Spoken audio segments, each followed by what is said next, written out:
가톨릭이 엄마에게, 엄마에 대해 묻고 엄마들이 답하는 시간이지요.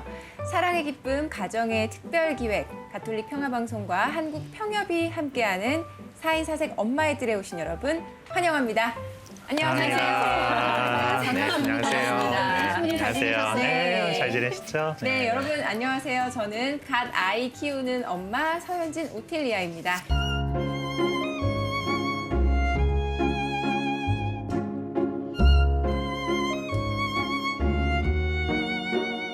네, 저는 한창 아이 키우고 있는 엄마 천진아 미칼라입니다.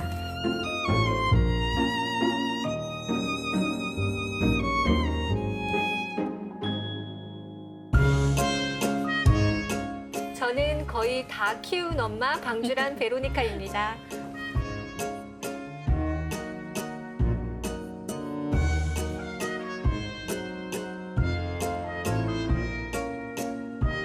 네, 저는 애 다 키워놓은 엄마 박지연 요세피나입니다.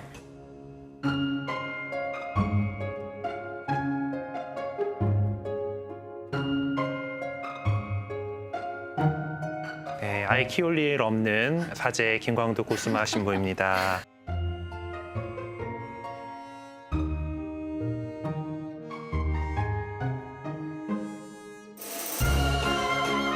네, 정말 이제 우리가 이렇게 소개를 세 번째 하는데 사실 저희가 엄마로 살고는 있지만요. 이렇게 TV 앞에서 엄마에 대한 이야기를 한다는 것 자체가 설렘 반 또 두려움 반입니다. 엄마의 뜰 2주 이제 나갔잖아요, 방송이. 네. 주변에서 반응이 어떠세요? 아, 주변에서요.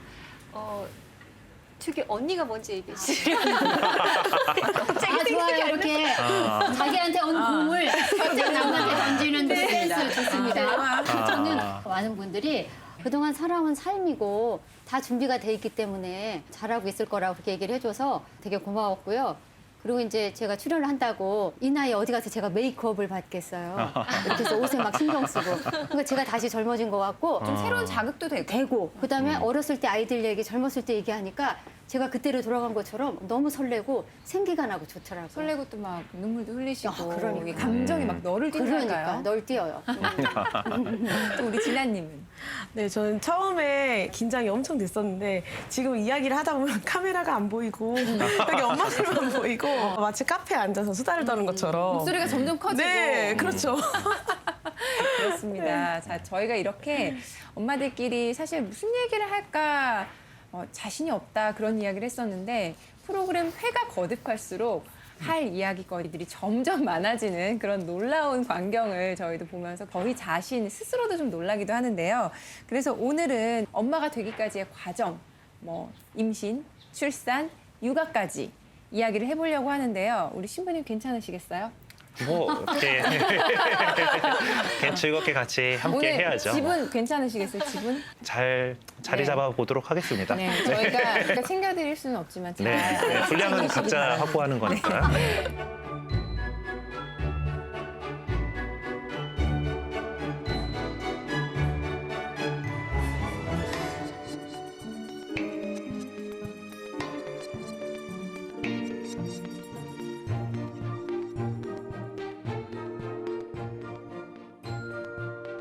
근데 정말 이제 결혼으로 이렇게 거슬러 올라가야 될 것 같아요. 정말 멀리 가셔야 되는 분들도 있고, 몇 년 전, 불과 몇 년 전인 저 같은 사람도 있는데, 그 결혼을 어떻게 다들 했을까요? 그때 떠올려 보면은요?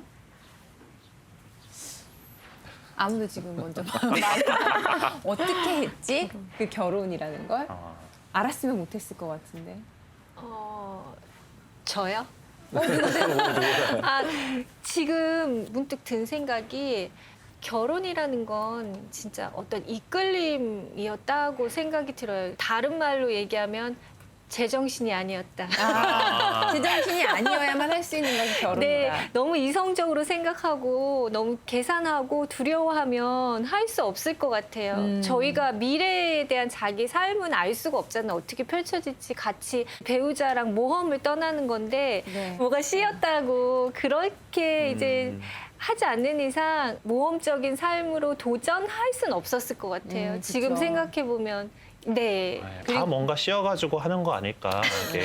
예, 그러네요. 저도 뭐 예수님에 대해서 뭔가 눈에 씌었으니까 결국 결혼이든 다 하느님께서 불러주신 거고 그 불러주신 것에 또 각자 나름대로 응답한 게 아닌가 이렇게 생각해 봅니다. 저도 이제 눈에 씌었다고 머무르고 했던 것 같아요. 그냥 사랑하는 사람을 만나서 어린 마음에 알았으면 그렇게 못했을 것 같아요. 무모하게. 몇 살에 하셨는데요? 24살에. 아, 너무 와. 어렵다. 남편의 좋은 점만 이 사람하고 같이 가면 그냥 잘 살겠다 이런 마음으로 한 거죠. 우리도 인생을 이렇게 돌아보면 알면 우리가 못 오잖아요. 지나고 나니까 그걸 우리가 견뎌왔고 하는 것처럼 결혼 생활도 똑같은 것 같아요. 왜 주례사에 기쁠 때나 슬플 때나가 들어갔는지를 결혼해보니까 알겠더라고요. 그래서 지금 많은 사람들이 결혼도 늦게 하고 막 이렇게 얘기하는데 멋모르고 하는 것도 괜찮다 하면서 배우는 거니까 이런 생각이 들더라고요. 멋모를 때 하셨잖아요.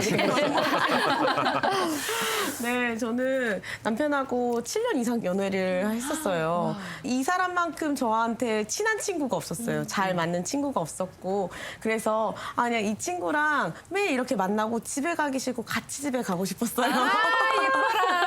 그 이유에 대해서는 아예 생각하지 않고 결혼했던 것 같아요. 모르는 나이는 아니었지만 그런 것들에 대해서 생각하는 게 저한테는 불필요하게 느껴졌어요, 그때는.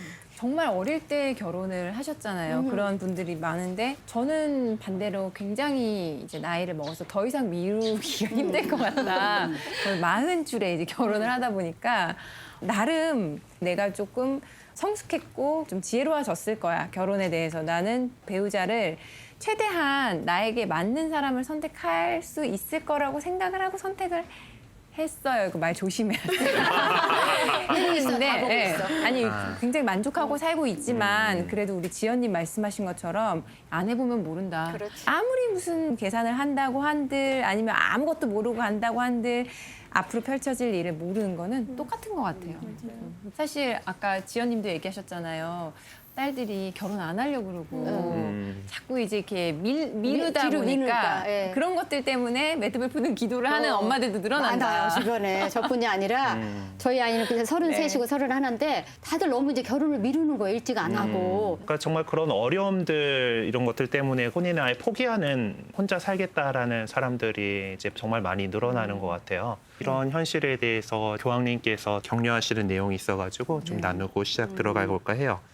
교황님께서는 지금의 현실에 대해서 젊은이들에게 미래에 대한 가능성이 부족하기에 가정을 꾸리지 말라고 압박하는 문화에서 우리가 살 수 있다고 할 수 있습니다라고 진단하시면서 혼인의 가치에 대해서 낮게 보는 관념들 그리고 또 실패한 부부들의 그런 것들을 보면서 두려워하는 것들 혼자 살거나 그냥 단순히 동거만 함으로써 얻어지는 뭐 경제적인 이익 뭐 이런 것들 때문에 혼인에 대해서 점점 멀어지려고 하는 이 세태에 대해서 젊은이들에게 이렇게 얘기하시더라고요.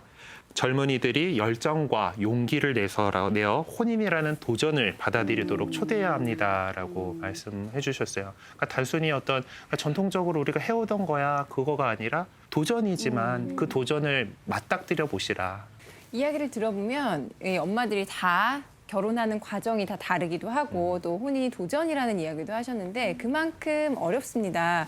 근데 결혼 이후에 또 임신, 출산, 육아까지 그 많은 파도를 넘어가려면 얼마나 또 어려움을 맞닥뜨릴까라는 생각도 하게 되는데 우리 시청자 여러분은 또 어떠실지도 궁금합니다. 그래서 지금부터는 오늘의 질문 사탕 하나씩 풀어보면서 이야기 좀 더 깊게 나눠보도록 하겠습니다. 자, 오른쪽에 질문 사탕 다 하나씩 갖고 계시죠? 네. 첫 번째 질문부터 볼 텐데요. 누가 첫 번째 제가 첫 질문? 번째입니다. 네. 처음 내가 아이를 가졌다는 걸 알게 됐을 때 어땠나요? 임신했다는 걸 어떻게 알게 됐나요? 처음 임신했을 때.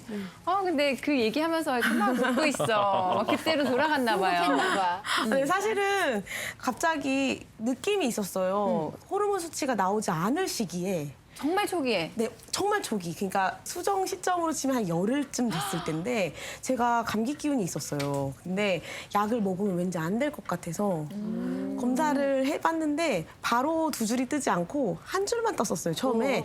그랬다가 한참 뒀는데 또 뜬 거예요. 그래서 일단은 병원을 갔는데 오늘은 아주 되게 미약하지만 임신이 맞을 걸로 일단 진단하지만 내일 아닐 수도 있다. 라고 얘기하셔서 너무 당황한 채로 갔었어요. 있었어요. 그러고 나서 조마조마하게 일주일을 기다리고 확정 판정을 받았던 그날이 생각나요. 일주일 동안 아무한테도 말을 못하고 신랑하고 둘이서만 이렇게 알고 있었어요. 얼마나 기뻤을까. 네. 약간 아니면 어떡하지 하는 마음도 한구석에 있긴 하지만 네. 그래도 왠지 우리에게 새 생명이 찾아왔을 거야. 그런 설렘? 맞아요. 네. 나머지 두 분보다는 제가 조금 더 최근의 일이니까. 저 같은 경우는 사실 한 번 유산을 했거든요. 그래서 처음에 아기가 찾아왔을 때 그때는 좀 얼떨떨했어요. 그래서 뭐 임신이구나, 결혼한 지 얼마 안 됐는데 나는 정말 나이가 많고 정말 노산축에 속하는데 이렇게 빨리 아기가 왔다니 너무 다행이다. 아, 고마워라는 생각을 하던 찰나에 아기가 잘못된 거예요. 그래서 참 그때 좀 마음고생을 했었고 그 이후에는 한 6개월, 1년 사이를 이제 열심히 준비를 했어요. 아기가 찾아왔으면 좋겠다. 나에게 그런 감사함 그런 것들이 주어질까 생각을 많이 하던 차에 정말 기적처럼 두 번째 아기가 찾아왔고 그 아기가 제발 건강하게만 자라라라는 마음이 기쁨보다 더 컸던 것 같아요. 처음에는. 그래서 실제로 아기를 만났을 때 너무너무 행복했고 안도감, 감사함 막 이런 게 컸던 네. 우리 주라님도 그때를 생각하면서 약간 지그시 이렇게 생각하시는 것 같은데요? 네, 이게 지금 뭐 좋은 얘기들, 좋은 추억들 떠올리고 말씀드릴 수도 있지만 항상 즐거운 삶의 어떤 그런 것만 있는 거는 아닌 것 같아요. 제가 그래서 어두움을 담당하는 건 아니고요. 네, 그냥 아이를 낳고 싶은데 어떤 기다려야 되는 상황들도 있고 어쩔 때는 준비가 안 됐다고 생각했을 때 또 덜컥 오기도 하고. 선물로 그렇죠. 오기도 하고 저 같은 경우에는 조금 준비가 덜 됐고 여건이 안 됐고 결혼도 이제 하자마자 이렇게 그랬는데 제가 너무 다행인 게 그래도 신앙이 있다 보니까 그냥 제 인간적인 어떤 불안함이나 욕심 같은 건 내려놓고 주시는 이건 선물이다라고 있는 그대로 이렇게 받아들였을 때 다 키워주신다고 해야 되나? 뭐 경제적인 어려움에 대한 걱정들도 있었고 가족 간의 어떤 합의 이런 네. 것도 또 중요한 문제이긴 한데 받아들임 같은 거 결혼도 무모하게 했듯이 그 주시는 선물이라고 생각하고 신앙 안에서 받아들일 때 그때 또 빵을 주시는 것 같아요. 이렇게 말씀드려도 되는지 네, 모르겠지만 무슨 의미인지 알 것 같아요. 자, 두 번째 질문 보겠습니다. 두 번째 사탕에는요. 나의 태교 이야기 이런 건 참 잘했다. 아쉽다. 태교를 뭐 열심히 저는 안 해가지고 근데 딱 하나 아기와 함께하는 그 100일 기도는 했었어요. 그 책이 있어요. 그거 하나 했는데 지나고 나니까 그거 안 했으면 어쩔 뻔했나 잘했다. 뭐랄까 태교 뭐 아이가 똑똑하게 자랐으면 좋겠어 뭐 그런 것보다는 아이와 내가 진정으로 교감하는 그런 시간이랄까요? 그때 그냥 기도를 찬찬히 하면서 엄마가 된다는 게 뭘까? 한 생명이 나에게 온다는 게 어떤 의미일까라는 거를 찬찬히 그냥 돌이켜 봤던 것 같아요. 그래서 사실 매일매일 해서 그 뭐 날짜를 채우지는 못했지만 그거를 시도를 했다는 게 저는 참 좋은 기억으로 남아있고 누군가가 원한다면은 그거를 한번 권유를 해보고 싶어요. 지금 기도하셨다고 하니까 저는 첫째 때는 태교를 의식적으로 했던 것 같아요. 뭔가 그쵸, 해야 될 첫째는 것 그래 해야 될 것 같고. 같아요. 둘째는 그냥 첫째랑 지내기가 되게 바빴어요. 첫째 아이랑 저녁 때 항상 같이 기도를 하고 잤었는데 이 아이한테 둘째 동생이 이제 엄마 뱃속에 찾아왔다라는 이야기를 어떻게 꺼내야 될지를 고민하고 있었어요. 근데 그 무렵에 아이가 체간에서 나왔었던 동생 이야기에 동생이 있으면 좋겠다는 이야기를 그냥 정말 의도치 않게 그냥 툭 했었던 걸 가지고 제가 그럼 우리 기도를 하자 하고 제가 억지로 이제 기도를 시작했어요, 둘이. 이제 저 이미 둘째는 뱃속에 찾아와 있는 상태였고. 그래서 같이 매일매일 기도를 했는데 어느 날 갑자기 첫째가 제 손을 잡더니 엄마 하느님이 동생을 주셨어. 선물로 주셨어. 라고 갑자기 해서 그날 걔를 안고 제가 펑펑 울었어요. 저는 둘째는 정말 어떻게 하다 보니까 어느 날 찾아왔다고 그냥 생각했었는데 얘가 선물이라고 주셨다. 이 친구가 알려줬어요. 그래서 태명이 선물이었거든요. 저희 첫째가 지어줬었어요. 그래서 저한테 엄마 지금 와 있어. 라고 얘기해서 너무 깜짝 놀랐었어요. 그랬던 경험이 있어요. 그 친구와 함께 매일 같이 기도하고 동생을 위해 기도하고 책을 읽어주고 했었던 그게 태교였던 것 같아요. 그 이상 좋은 태교가 어딨어요. 네. 진짜 잘하셨네요. 근데 사실 처음에 아기가 선물을 주셨어라고 했을 때는 별 생각 없었을 수도 있어요. 네, 아예. 그냥 바라는 거를 얘기한 걸 수도 있어요. 근데 너무 놀랐죠. 저를 아마 일깨워주시고 싶으신 게 있으셨던 것 같아요. 우리 두 분 선배 어머님들은 어떠세요? 지금 다시 하느님께서 선물을 주신다면 너무 늦었나요? 정말 아니 만약에 네. 그러신다면 그럴 수도 있죠.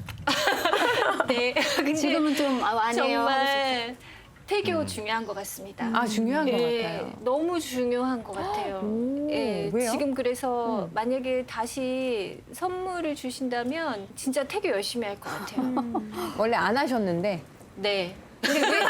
왜 중요한 것 같다는 생각을 아이를 낳고 키우면서 하셨을 네. 거 아니에요. 왜 네. 그런 생각 드시던가요? 엄마가 이제 하나님 주신 선물 뱃속에 잉태하고 그 순간부터 엄마의 감정이나 건강적인 뭐 또 아이들한테 고스란히 가는 것 같아요. 엄마가 어떤 생각을 갖고 있었는지 어떤 기도를 했었는지가 아이가 모를 것 같은데 그렇지 않은 것 같아요. 저는 요즘에 내가 엄마 뱃속에 있을 때 무엇을 느꼈었나? 이런 생각을 할 때가 있어요. 그때 내가 외로웠었나? 환영받았었나? 그것이 지금까지의 제 삶을 결정하는 거죠. 영향을 주죠. 영향을 줘요. 예, 그렇죠. 알 수 없는 네. 제 기억 속에서의 정서들을 영향을 미칠 수 있으니 그렇다고 해서 저희 큰딸이 들으면 엄마 진짜야? 왜 나는 태교 안 해줬어? 이럴 것 같은데 했습니다. 나름 했는데 좀 생각해보고 살아보니 그만큼 중요한 게 없더라라는 거. 엄마가 느끼는 걸 네. 고스란히 느낀다는 거는 저도 너무너무 와닿거든요, 그게. 저는 사실 저희 어머니가, 친정엄마가 아기를 가졌을 때 너무 심각하게 많이 아프셨어요. 근데 그때 저희 엄마가 하셨던 말씀이 너가 이렇게 태교하고 좋은 것만 보고 좋은 생각만 해야 되는 시기에 내가 이렇게 아프고 안 좋은 것만 보여줘서 너무 미안하다고 얘기를 하시는 거예요. 근데 그때 제가 무슨 생각을 했냐면 그래 태교 중요하겠지 하지만 내가 지금 아픈 우리 엄마에게 어떻게 어떤 마음으로 대하고 케어하는지를 우리 애기가 고스란히 다 그랬을 느끼고 거예요. 배울 것 같은 잘하셨어요. 거예요. 예. 그래서 저는 제 몸이 조금 힘들어도 그냥 정말 최선을 다했고 그거에 후회가 없어요. 물론 엄마도 좀 건강도 나아지시고 했는데 그래서 막 좋은 것만 보고 이거는 태교는 아닌 것 같아요. 그렇죠. 네, 그 마음, 힘든 상황이어도 어떻게 내가 마음을 먹느냐가 되게 중요하다는 생각을 좀 해봤어요, 저는. 중요한 말씀이신 것 같아요. 네. 그래서 또 그럴 때일수록 신앙인으로서 신앙생활에 충실할 필요가 있는 것 같아요. 하느님 안에서 큰 아이들은 확실히 또 다른 것들 이제 좀 느끼고 있는 중입니다. 세 번째 사탕 보겠습니다. 접니다. 네. 나의 임신 육아일기에 어떤 이야기들이 담겨 있을까요? 육아일기를 제가 작은 때 너무 바쁘니까 일도 하고 근데 큰애 때는 제가 썼더라고요. 근데 얼마 전에 그게 어디서 툭 떨어졌어요. 아이고. 성령의 감도라고나 할까요? 갑자기 그게 왜 이 시간에 네. 툭 떨어져서 이게 뭔가 했는데 그걸 열어보면서 야 하느님 안에서는 진짜 헛된 게 하나도 없구나 하면서 어제 그걸 봤어요. 네. 쭉 열었는데 그 나이에 어린 나이에도 제가 성체조별을 그렇게 열심히 다녔더라고요. 세상에. 거기 오늘도 성체조별 갔다 누구랑 같이 묵주 기도를 했다. 아이를 내고 성체조별에 가서 기도하고 가계부를 썼다. 뭐 이런 식으로 돼 있는 거예요. 그때 이제 저희 남편이 일을 하고 이러는 게 좀 불안하고 이래서 마음이 불안하고 이러면 자꾸 짜증이 나고 자꾸 그렇게 되니까 제가 성체조별실 아이를 데리고 가서 눕혀놓고 기도를 했었던 모양이죠. 그랬는데 지금 이렇게 생각해 보면 아이가 옆에서 누워 있으면서 엄마가 이 모든 일상의 어떤 불안함이나 이런 그런 소소한 어려움들을 하느님께 이렇게 마주보며 앉아서 하느님 사랑으로 물들면서 그 빛으로 그 어두움을 이겨내가면서 하는 그런 에너지를 우리 아이도 받았었겠구나. 그런 생각이 드는 거예요. 그러니까 사랑이나 하느님도 가리키는 게 아니라 물들어가는 거거든요. 가랑비에 어쩌듯. 그래서 요즘에 이렇게 뒤돌아보면 우리 남편이 그러는 거예요. 그렇게 우리 집안에 어려운 일이 많고 힘들었는데 아이들이 저렇게 잘 자란 거는 우리 아이들이 성당에서 다 놀고 자라서 그래. 다 네 덕분이야 이러는데 제가 막 눈물이 날 정도로 알아주니까 감사한 거예요. 그래서 그런지 우리 아이들도 또 어려운 일이 있잖아요. 불안하고 이러면 이렇게 하느님께 의탁하고 찾는 이런 거. 자신들도 모르게 그게 조금 대물림되지 않았나. 그래서 저는 엄마가 하느님 안에서 어떻게 젖어서 사느냐. 그게 태교든 육아든 영향을 많이 미친다라는 걸 제가 요즘에 깨달았죠. 매 회마다 이렇게 명언 제조기 그래요? 있잖아요. 근데 정말 사랑도 신앙심도 물 들어간다는 이야기가 너무 저는 와닿거든요. 가랑비에 옷 젖듯이 이렇게 서서히 물 들어가는 게 가장 무섭고도 강력한 게 아닌가라는 생각이 듭니다. 자, 그러면 사회사색 엄마의 뜰 네 번째 질문 만나보겠습니다. 네, 전데요. 네. 우리 엄마들 분만실에선 어땠나요? 추억 소환해 보세요. 아니 이거 우리 사실 이 녹화 전에 점심을 먹으면서 네. 1차 끝냈어요. 이 이야기를 하면 사실 남성분들 군대 다녀오신 이야기만큼이나 할 얘기가 많기 때문에 네. 요거 하나만으로도 한 시리즈 나오죠. 몇 편이 나오죠. 몇 편 나오죠. 축약해서 우리 빨리 합시다. 네. 사실인데. 먼저 하셔요. 축약해서 저 같은 경우는 아기가 굉장히 큰 아기예요. 제가 키가 크고 남편도 덩치가 크기 때문에 40주에 아기가 나오잖아요. 근데 거의 다 됐는데도 아기가 이렇게 위에 이렇게 동동 떴다 그러죠. 머리가 동동 떠서 내려올 생각을 안 하는데 이미 4kg인 거예요. 이거야. 그래서 유도분만을 했거든요. 유도분만을 하면서 한 13시간 결론적으로 이제 진통을 하고 너무너무 힘들게 자연분만을 성공하기는 했지만 아무래도 노산이다 보니까 아기를 낳고 나서 저는 그 출혈이 너무 심했어요. 그래서 아기 낳자마자 중환자실에 가서 하룻밤을 보내고 막 이런 좀 나름 힘든 드라마가 있었어서 출산을 생각하면 너무 아름다워, 너무 행복한 기억이야, 뭐 그런 것도 물론 있지만 저는 이제 남편이 옆에서 너무 힘들지 이러면서 저의 손을 이렇게 잡아주는데 치워. 치워.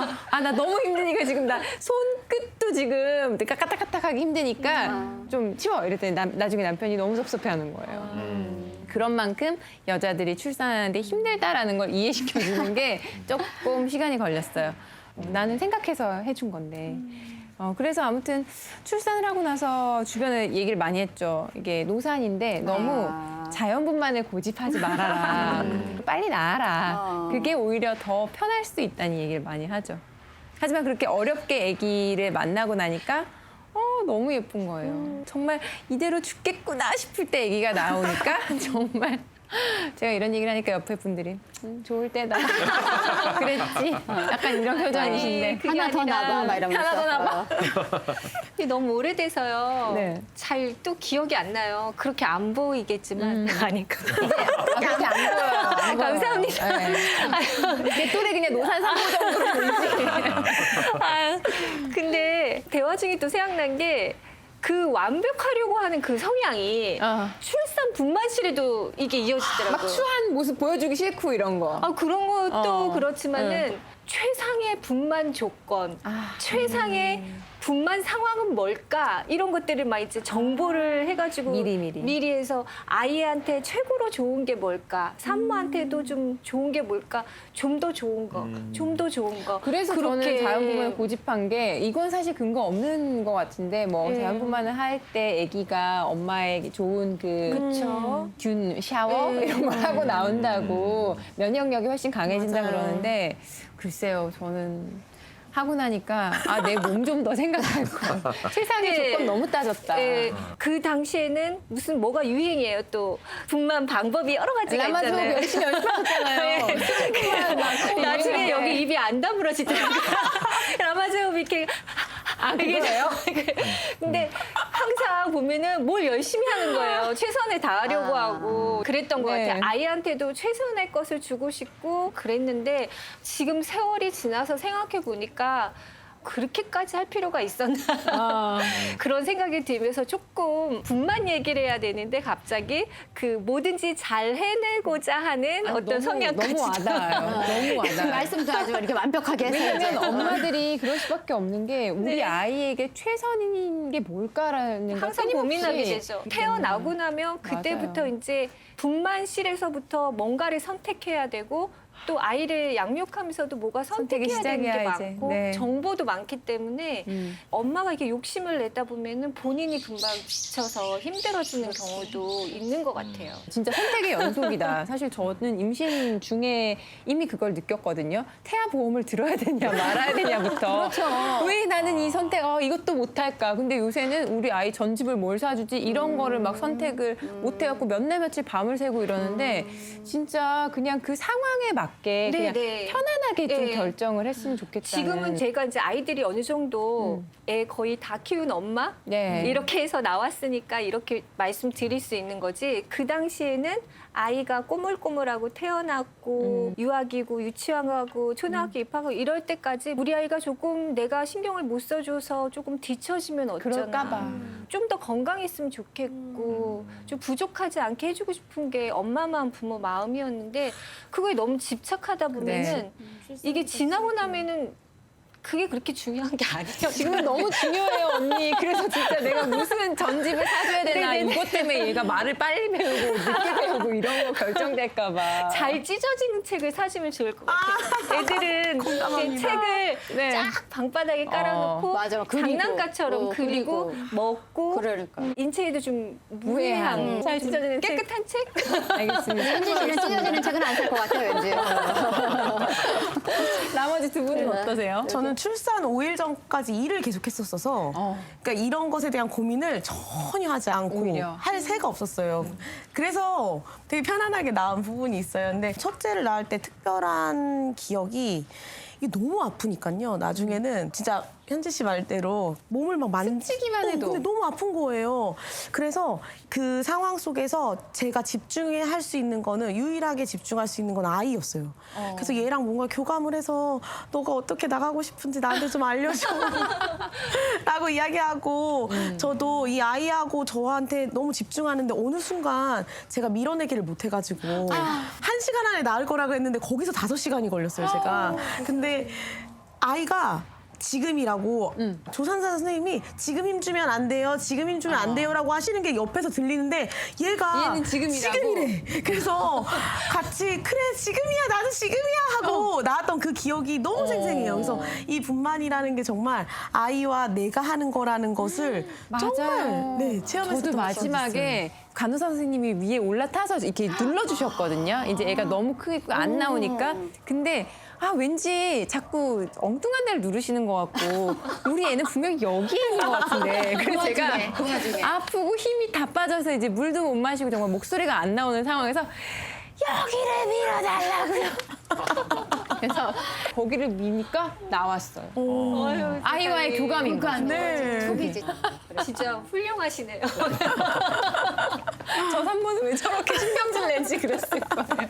우리 지연님은 어떠세요? 저는 야무지게 낳았어요, 애기를. 왠지 그러셨을 것 같아요. 그랬을 것 같죠? 어린 나이에 이제 애를 가지니까 절대 제왕절개는 안 한다 이제 했었고 또 애는 둘은 낳아야 된다 철칙이 있었어요. 누구도 나한테 둘 낳으라고는 안 했는데 뭐 왜 그랬는지 몰라요. 둘은 낳아야 된다. 첫째 아이 같은 경우에도 그렇고 둘째도 그렇고 아이들을 되게 크게 낳았어요. 근데 많이 걸으래요. 그래서 저는 아기 낳으러 가기 전날 기름기 있는 음식을 먹으면 힘을 줘야 되잖아요. 그래서 닭을 한 마리 사다가 쫙 삶아 먹었어요. 그리고 진짜 야무지다. 진짜 그리고 만삭에. 누가 얘기하면 그걸 잘 이렇게 들었죠. 나이 드신 분들은 지혜가 있으시니까 뭐 그렇구나. 딱 맛있게 해서 먹고 그다음에 아기 낳는 날 아침에는 계단을 오르내리면서 막 걸었어요. 그렇게 하고서 첫째 때 이제 갔는데 저희 남편이 오히려 막 애 낳다가 죽으면 어떡하나 이런 거 막 걱정을 하는데 이제 병원에 딱 들어가서 당신 여기서 기다리고 있어. 나 들어가서 날게 내렸어요. 그랬더니 막 이러더라고요. 그래서 안에서 막 이제 막 이거 하고 하는데 저는 악소리 한 번 안 지었어요. 소리도 안 내고 그러고 있는데 남편이 다 이제 비워놓고 힘든 걸 하고 있는 우리 남편이 이제 사랑인 거죠. 우유를 사온 거예요. 우유를 먹고 힘내라고. 나는 막 관장하고 있는데. 그래서 이런 거 하지 마. 자기 그 밖에 있어. 이랬더니 막 자기 엄마한테 전화하고 우리 엄마한테 전화하고 이랬대. 근데 의사가 내려오더니 딱 보더니 제가 그때 어리니까 머리를 탁 따고 이제 애기 엄마 같지 않았을 거 아니에요.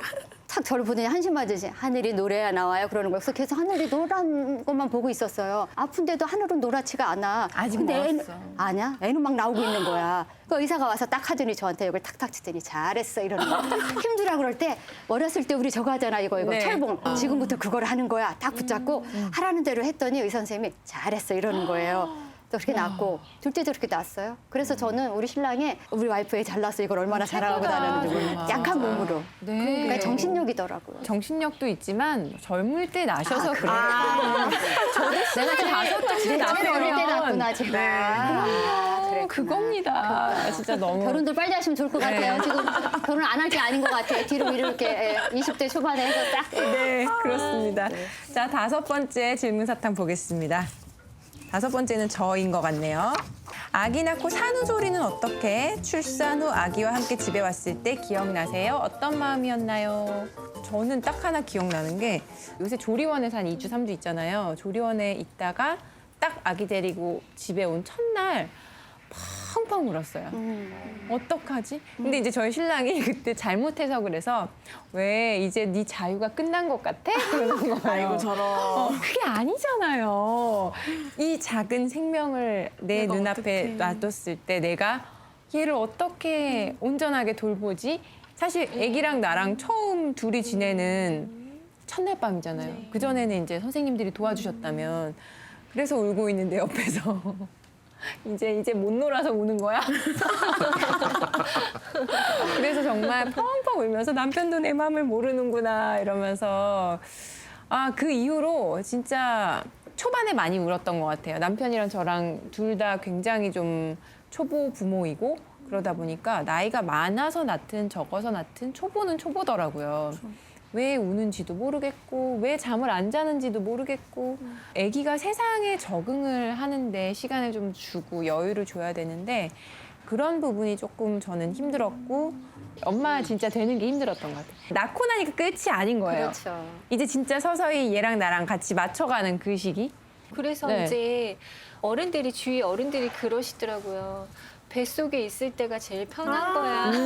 아기가 낳고 나면 그만큼 엄마가 이제 책임지고 아이를 양육해야 되는 부분이 있으니까 모유 수유도 해야 되고 맞아요. 이제 아이랑 같이 잠을 이제 같이 이제 습관을 들여야 되고 그런 부분들이 저희가 학교에서 뭐 엄마 교육에 대해서는 받은 게 없는 것 같아요. 없죠. 엄마가 되는 법까지는 없죠. 아니더라도 우리가 다른 것들은 공부를 많이 하는데 엄마, 아이 양육하는 방법들 그냥 그걸 뭐 독학?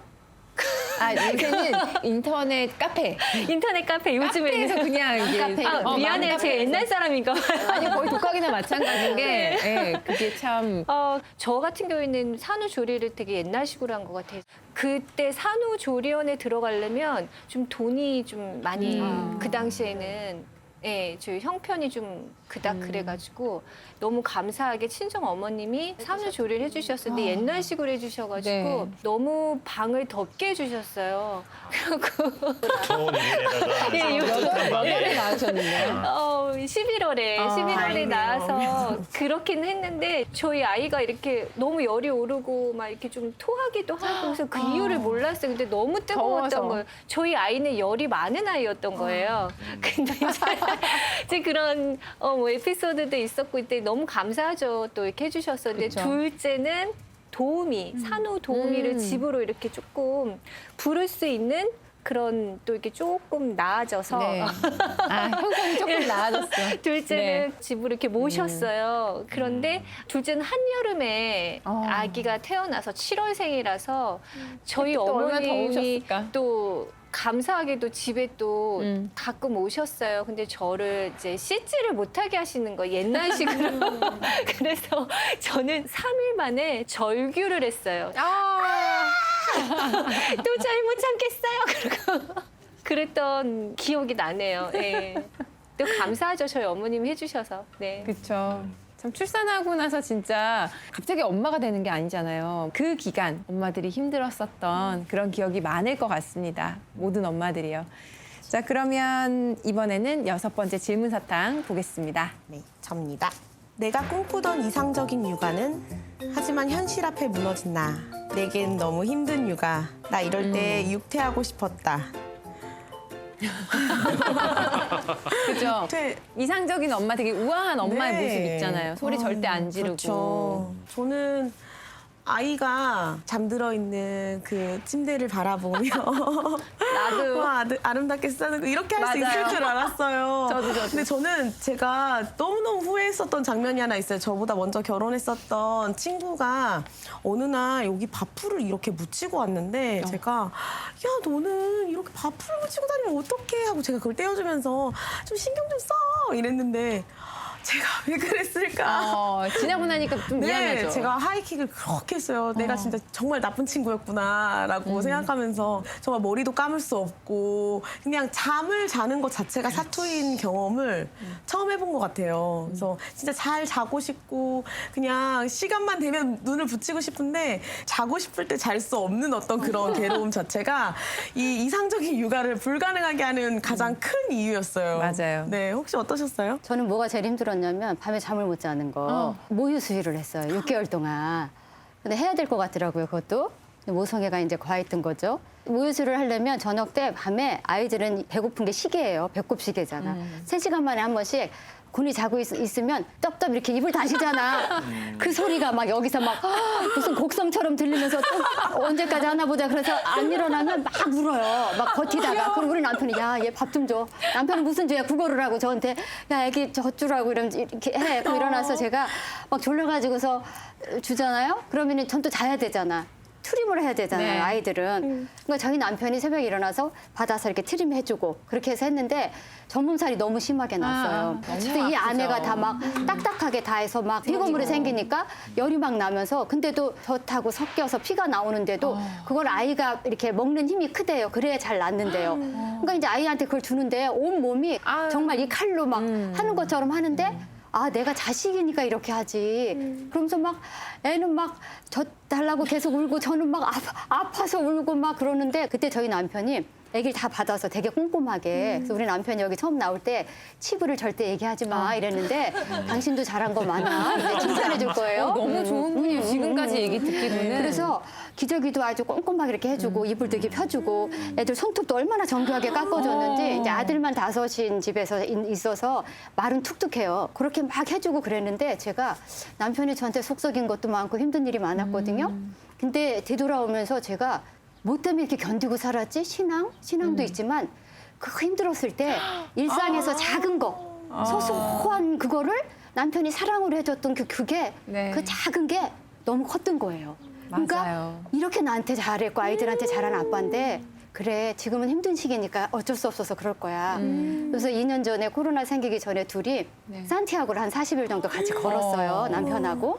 근데 그래 걸었을 때 제가 얘기했어요. 당신하고 내가 살았던 힘은 크고 거창한 게 아니다. 우리 가족은 너무 문제가 많은 것을 막 이렇게 해결하려고 살다 보니 온 가족이 큰일 이런 것만 중요하다고 생각했지 이런 작은 일상의 작고 소소한 것들은 네. 중요하게 생각하지 않았다. 근데 정말 힘들었을 때 자기가 손톱 깎아주고 아이 톡톡 해주고 기저귀 갈아주고 기저귀 빨아주고 이런 소소한 그런 게 정말 큰 사랑이었더라. 그래서 작고 평범한 게 오히려 큰 것이더라. 그렇게 나 살았어. 고마워. 그랬더니 우리 남편이 그래? 이러면서 화해의 시간을 가졌죠. 그래서 제가 아이를 키우는 아빠들한테 얘기하는 네. 거 어렸을 때 분만실에 옆에 있어주고 조금 이렇게 도와주면 평생이 편해요. 맞아요. 그러니까 손해보는 게 아니니까 그렇게 함께 해주면 아이들도 최고의 아빠로 생각하고 그러더라고요. 네, 손톱 깎는 거, 코딱지 그 콧뻥 있잖아요. 맞아요. 코딱지 면봉으로 빼주는 해주고. 거 그런 거는 우리 아빠들이 하시는 걸로. 아 근데 너무 와닿거든요, 진짜. 그렇죠? 우리 맞아요. 초보 엄마들은 자 이렇게 질문 사탕 하나하나 깔 때마다 너무너무 우리는 다시 더 깊이 있는 엄마가 되어간다는 생각이 듭니다. 자, 7번째 질문 사탕 열어볼게요. 예, 저예요. 아이는 엄마의 스승, 육아를 하면서 아이가 나를 키운다고 느낄 때 오히려 내가 성장하고 성숙해감을 느낄 때는 아우 자식만큼 귀한 스승이 없죠, 정말. 이거는 진짜 이 두 네. 분이 하실 말씀이 너무 많으실 것 같아요. 왜냐하면 정말 자식은 내 모습 상태가 어떤지, 내 부족함이 어떤지를 적나라하게 알몸을 벗은 것처럼 보여주는 대상이에요.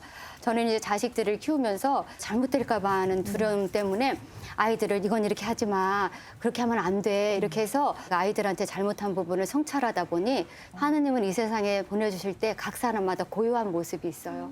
너는 이렇게 다르고 너는 이 색깔이야.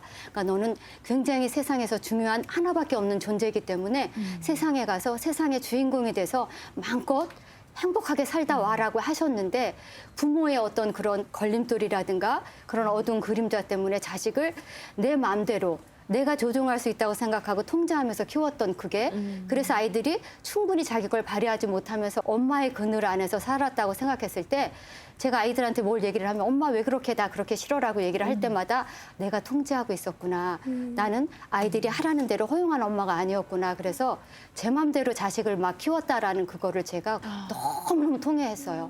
그래서 마음껏 이제는 니들 뜻대로 마음껏 날아가서 새처럼 살아라. 어렸을 때부터 그렇게 엄마가 너무 두려워서 그랬어. 그래서 이제 카톡으로 그렇게 해서 그게 사랑이라는 그 과도한 왜곡된 것 때문에 그랬는데 이제 마음껏 너희들대로 살아. 지금까지는 미안했다. 아유 또 눈물이 나올라 그래. 했던 그랬는데. 그랬더니 따님들이 뭐라고 하던가요? 아, 그치, 엄마 충분히 이해하지. 엄마로서는 정말 최고로 그걸 견디면서 살아서 이해해. 그리고 엄마의 탓이 아니야. 그렇게 얘기하죠. 다 컸다. 다 컸죠. 친구 같네요. 그래서 우리 자식들이 저한테는 스승이에요. 아, 자식도 내게 아니기 때문에 내 마음대로 하는 게 아니라는 거를 가르쳐줬구나. 근데 사실 자식이 내 거가 아니라는 거가 진짜 그거를 생각하고 살아야 되는데 그게 쉽지가 않잖아요. 아니 내가 내 배 아파서 낳은 자식인데 내 말을 안 들어? 막 이렇게 나중에 이제 화가 나면 그럴 것 같은데 그거를 놓기가 참 어렵다. 늘 그냥 하느님이 우리한테 주신 존재라고 생각하면 훨씬 더 그 통제 이 부분에서 조금 이렇게 자유로울 수 욕심을 있죠. 버리게 될 것 같다는 생각 들어요. 우리 주라님은 어떠세요? 네, 지금 말씀하신 것처럼 그 엄마의 성장, 아이를 통한 엄마의 성장은 멈출 수가 없는 일인 것 같아요. 계속 진행형인 것 같아요. 아이가 어릴 때 나름대로 또 청소년기에는 청소년기 나름대로 또 성인이 돼서는 성인이 돼서 그런 것 같아요. 아이를 통해서 엄마이기 이전에 한 인간으로서 성장하는 것 같아요. 시행착오를 겪으면서. 근데 이미 겪은 거는 후회해도 다 지나간 거기 때문에 저는 이제 다 지나갔으니까 지금 현재 지금을 잘하자. 근데 뭘 또 잘하냐. 그냥 지금 이 순간을 행복하게. 그래서 어제 같은 경우에는 저희 둘째 이제 중간고사가 시작이 됐어요. 그래가지고 나름 중간고사니까 거실에 나와가지고 책 쫙 깔아놓고 여기다 머리들이 딱 들어오고 귀엽잖아요. 그리고 막 공부를 열심히 하고 있는 거예요. 막 외우면서. 네, 그래서 저는 할 수 있는 게 없어요. 제가 공부를 대신 해줄 수는 없잖아요. 이제 고등학생이고. 그래서 저는 이제 12시쯤에 이제 방으로 자러 올라간다. 이렇게 하는데 약간 미안한 마음은 드는 거예요. 너 공부하고 있는데 뭐래도 좀. 그런데 제가 해줄 수 있는 거는 걔 앞에서 춤을 춰주는 거. 이해되시겠어요? 밝고 즐겁게. 밝게. 엄마가 해줄 수 있는 건 네. 이건 아무것도 아니야. 다 지나가는 거야. 아싸 이러면서 생각하면서 최고의 엄마다. 그런 말은 하지 않았어요. 근데 마음속으로 아이가 알 거라고 그런 생각해요. 마음으로. 예. 알죠. 엄마 좀 봐봐. 엄마가 춤춰줄게 하면서 지금 막 춤을 막힌 거야. 아이가 엄마 제발 왜 이래. 엄마 제발 그만해 하면서도 이렇게 입꼬리가 올라가더라고요. 그래서 웃음을 주고 싶었어요. 그냥 그 마음 이렇게 되기까지 시간이 걸렸어요. 너 왜 공부 안 하니? 해보자. 왜 미리미리. 그런 과거들도 다 있었죠. 미리미리 걱정하고 학원 알아봐주고 뒤처질 것 같고 차에 태우고 라이드 해주고 뭐 그런 과정들이 있었어요. 근데 이제는 내가 너에게 해줄 수 있는 건 맛있는 밥과 퍼포먼스. 너무 귀엽다. 그러니까. 좋은 목숨 찾으셨네요. 그러니까 아니 이게 정말 내공이 있어야 가능한 일인 것 같아요. 맞아요. 그 많은 시행착오 그 이후에 나름의 방법을 찾아내신 것 같다는 생각이 듭니다.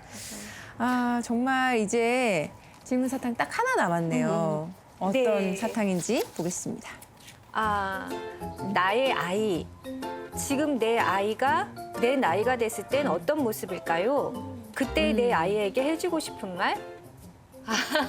또 영상 편지 한 번씩 또 쓰면서 또 울어야 되겠네요. 지금 우리 아이가 내 나이가 되었을 때 저는 워낙 아기를 늦게 낳아가지고 제발 그때 건강하기만 해라 살아만 있어라 약간 이런 느낌이거든요. 다들 어떠세요? 저가 이제 우연치 않게 딸아이랑 큰아이랑 이제 이야기를 잠깐 한 시간에 있었어요.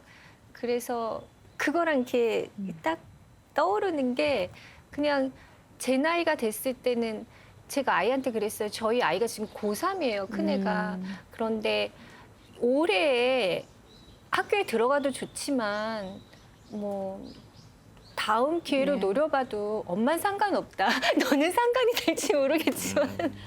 그러니까 엄마 제발 내 입시에 좀 관심을 가져줘 이럴 것 같아. 너무 좋은 거 아니야? 엄마 나 그래도 한 번에 가고 싶어. 그랬지. 아 그럼 뭐 한 번에 가면 좋지. 그리고 또 그렇게 저 나름대로 먼저 마음을 내려놓는 것 같아요. 그런 거 있잖아요. 뻔한 얘기 같지만 우리 아이 어느 대학 다닌다라는 거는 엄마가 이제 부모님들이 이렇게 약간 우리 아이가 좋은 대학 다녀요라는 부분 뭐 그런 부모님이 계시다는 건 아니고요. 아무래도 좀 그렇게 자랑하고 싶은 그런 마음도 있잖아요. 근데 그런 것보다 아이가 행복한 거 그리고 그 순간순간에 어렵고 힘든 일이 있어도 회복 탄력성이라고 해야 되나? 네. 아, 뭐 그럴 수도 있지. 괜찮아. 내일은 좋아질 거야. 오늘 밥 먹고 힘내자. 이런 삶을 살았으면 좋겠어요. 마음에 담아두고 애끓이고 고통스러운 상황들이 있잖아요. 살다 보면은 자기 자신을 못 믿는 경우도 맞아요. 있고. 근데 그래도 좌절하지 말고 그냥 밥 한 끼 먹고 힘내고 춤 한번 그렇게, 추고. 네. 그렇게 하느님께 영광 올리고 이렇게 하는 그런 제 나이가 됐을 때 그렇게 건강한 삶을 살았으면 좋겠다라는 거 딸이랑 대화했던 것 같아요. 이 주제를 가지고. 네. 잘 알아들었을 겁니다. 정말 너무 이제는 친구처럼. 네. 다른 분들은 어떠세요? 저희 딸은 여기 뭐 10대 막 이런데 저희 딸은 아줌마 수준이에요. 33, 30살이거든요. 좀 열심히 살고 하느님 안에서 봉사도 하고 충실하게 살고 있는데 그때 내 나이 때쯤 되면 저처럼 그냥 아이들 신앙 안에서 아이들 데리고 성당 다니면서 자기 일 하고 이럴 것 같아요. 그래서 그런 아이들한테 한마디 한다면 그래 아, 너 진짜 멋지게 잘 살고 있다. 아, 너희들 그렇게 살 줄 알았어. 엄마는 너희들을 믿었거든. 멋지다. 그래, 그렇지만 자식도 가족도 중요하지만 항상 너희들이 주인공이야. 항상 엄마로서 자기 자신으로서 잃고 아무리 바빠도 그거는 양보하지 말고 행복하게 살았으면 좋겠어. 파이팅! 진아님은 무슨 생각하셨어요? 저는 좀 약간 멀게 느껴지긴 하는데요. 우리가 살아가는 게 되게 알게 모르게 우리가 지금 가만히 앉아 있어도 수많은 사람들이 내 삶을 계속 만들어가는 데 도움을 주고 있다는 것을 아는 친구였으면 좋겠어요. 그래서 내가 굉장히 잘하고 내가 정말 멋지고 좋은 사람이라서 물론 저희 아이가 자존감이 크고 그런 친구로 자라나길 바라는 마음과 동시에 그런 모든 것들이 다 내가 얻은 것, 내가 그냥 잘해서 얻은 것이 아니라 정말 수많은 사람들이 나를 위해서 그걸 해주고 있다는 것을 알고 그렇게 본인을 나눌 수 있는 친구였으면 좋겠어요. 그게 제일 많이 바라는 부분이에요. 네. 저는 마지막으로 얘기를 하자면 할 얘기가 너무 많아. 하고 싶은 얘기가 너무 많은데 그래서 네 분이 얘기하실 때마다 아, 난 이 얘기 해야지 하면서 자꾸 바뀌어요.